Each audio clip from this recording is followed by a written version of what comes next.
Aloha mai kako. Calling from the deck of Hokule'a. We're starting the first day of our voyage home on the road called Keala Ikahiki. It's a special road. We're leaving in the background the island of Rangiroa. It's a really special place. The island is so big you can put the whole island of Oahu inside of it in the lagoon, and it's a story of abundance in terms of marine life. The whole ecological system here is still intact, and we have a lot to learn from the Tahitians and how they manage their oceans.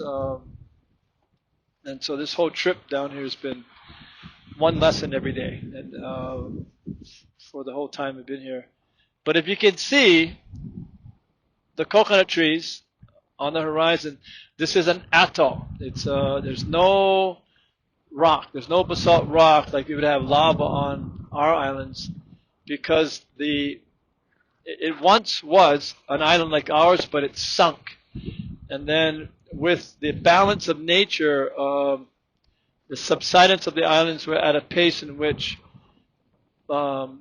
coral could grow fast enough so to keep up with the surface of the ocean. So in other words, as the island starts to sink on its own weight, the island actually grew to follow up to the sun. And so it's coralline, it's all coral. Except if you look in the right behind Hokule'a, there's a gap between the coconut trees, and they call it a pass. It's like a channel. We call it the gate. It's so many of our voyages have ended here. So many of our voyages in the past have started from here. It's a very special place. Greater than the abundance of the marine life here is the abundance of kindness, care, love, aloha that these people have.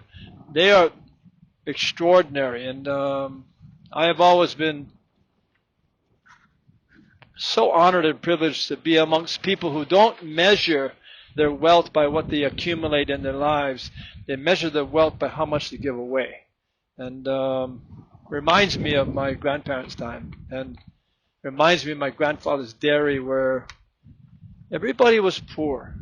There was nobody that was rich. And in terms of monetary amounts, but they were always caring for everyone. And I always grew up in a whole community that I knew that I was safe, and I knew that I could do anything, and my parents would let me go because I was amongst this community of kindness. So in Rangiroa, at Punua's house and his family reminds me of my house and my upbringing, and it's very special.